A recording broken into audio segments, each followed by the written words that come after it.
नमस्कार, मैं आरटीआई मंथन से निर्मल। हम आपको आज सूचना के अधिकार के बारे में बताएंगे कि कैसे यह व्यवस्था धीरे धीरे नष्ट होते जा रही है और इसमें कोई बहुत रुचि नहीं बढ़ रही है। कुछ संगठन ले भी रहा है तो जनता की धीरे धीरे सहभागिता खत्म हो जा रही है और ये बताना बहुत आवश्यक है कि यह खतरे के दौर में इस समय गुजर रहा है। आरटीआई कैसे और क्यों, इसके बारे में बताएंगे। सबसे पहले तो ये जान लीजिए, जिस जनरेशन को जो आने वाली जो आरटीआई की लड़ाई जैसे पुष्ट दर पुष्ट सबको मिलता है, पिता का दिया हुआ बेटा को मिलता है, उसी तरह आरटीआई को भी पुष्ट दर पुष्ट आना चाहिए।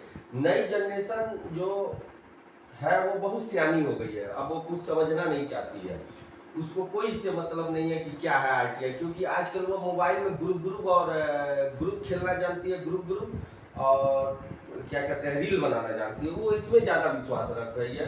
और अपने अधिकारों को कैसे लिया जाएगा, सूचना के बारे में कैसे जाना जाएगा, आगे कैसे काम किया जाएगा, इसके बारे में क्या हो रहा है व्यवस्था, वो नहीं जानना चाहती है।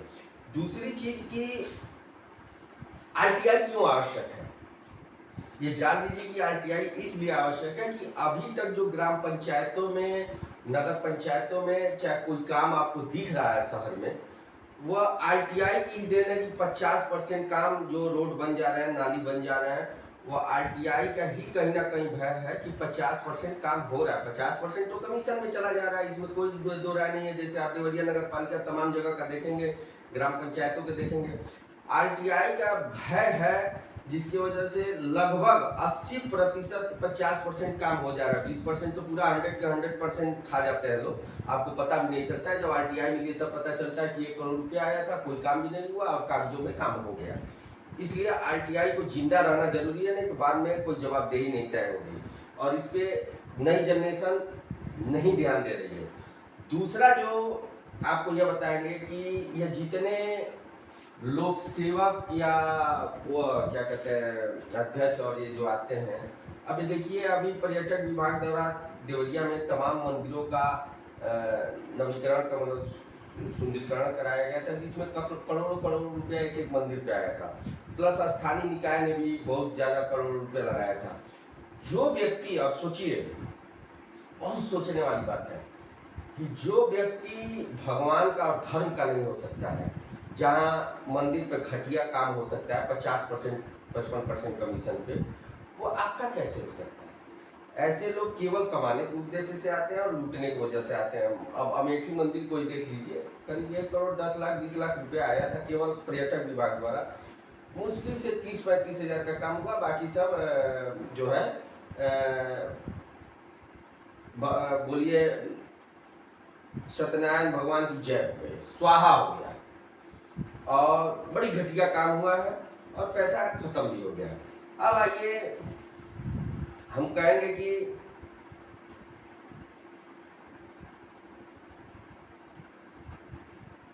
आरक्षण भी कहीं ना कहीं नई जनरेशन को लिए जा रहा है। जैसे हम बराबर देख रहे हैं, हेड पोस्ट ऑफिस के पास मेरा फोटो कॉपी की दुकान है।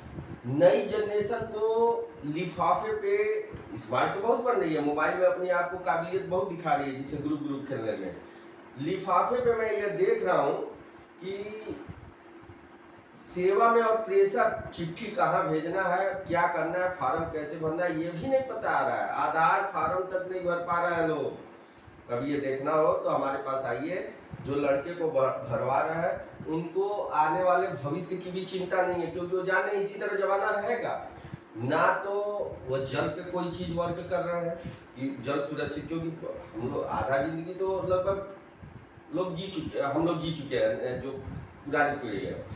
नई जनरेशन ना तो पर्यावरण के प्रति सतर्क है और ना ही जल के प्रति सतर्क है और ना ही क्या हो रहा है, विभागों में कितना पैसा आ रहा है, ग्राम पंचायत में कितना पैसा आ रहा है, कितना खर्च हुआ, कहाँ काम हुआ, ये कुछ जानने की कोशिश नहीं कर रही है। और पुरानी जनरेशन की जो लोग बुजुर्ग हो गए वो अब कारण यह है कि धक्का खा चुके हैं, बदतमीजी से लोग बात कर रहे हैं। नई जनरेशन वाले तो पुराने बुजुर्ग भी क्या करें, अब बताना भी चाह रहे हैं तो लोग नहीं जान रहे, क्योंकि अब उनकी पूरी दुनिया जो है मोबाइल में सिमट गई है।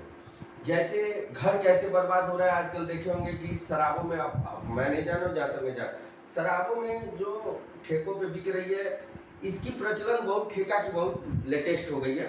सरकार भी इस पे ध्यान दे रहा है, उसको और वीआईपी की और लोग पियक्कड़ बने और दारूबाज हो। दारू पीने में देखिए मैं देख रहा हूँ पूरा हमारे घर बर्बाद होते जा रहा है। लगभग एक अनुमान लगाया जाए हर घर में एक दो लोग भयंकर पीने वाले हैं जो एकदम घर की स्थिति को बिगाड़ दे रहे हैं। और पीने के बाद वो उग्र होना, उसके बाद सबको गाली देना, उसके बाद पूरा सिस्टम बताना, बहुत अपने आप को पहलवानी बताना, मतलब ठीक वही है, दो पैगंबर वही सिकंदर। तो यह कहानी चल रही है। अब इसके बारे में कोई सरकार, पुलिस भी जब सुनती है कि पी लिया ना तो वो जानता है कि राजस्व दे दिया, चलो अब राजस्व की बढ़ावा कर दिया, डिस्टर्ब होता है तो वो उनका घर होता है और धीरे से रास्ता ले लेती है। तो यह सोचना समझना अगर इस पर ध्यान नहीं दिया जाएगा तो बड़ी स्थिति भयावह होते जा रही है, जो आने वाली जनरेशन को, अन्य लोगों को नहीं दिख रहा है, क्योंकि वो अपने स्वार्थ में जी रहा है कि चलिए हम ठीक है ना। वो पैसा दे के ये समझ रहे हैं कि बस पैसा दे के आने वाले समय में भी हम बड़ी अच्छा से काम करा लेंगे और ऐसे लाभ ले लेंगे, हमारे अंकल जी आंटी जी सब कर देंगे। लेकिन यह देख लीजिएगा कि बहुत स्थिति कुछ ही समय में तब्दील होते जा रही है और इसको नज़रअंदाज अगर नई जनरेशन भी करते आए तो उसका खामियाजा भुगतना पड़ेगा और इसके लिए नई जनरेशन तैयार है। नमस्कार, मैं आरटीआई मंथन से। आप हमारे यूट्यूब चैनल को अवश्य देखें, बिना देखे हर चीज़ को आप समझ नहीं पाएंगे।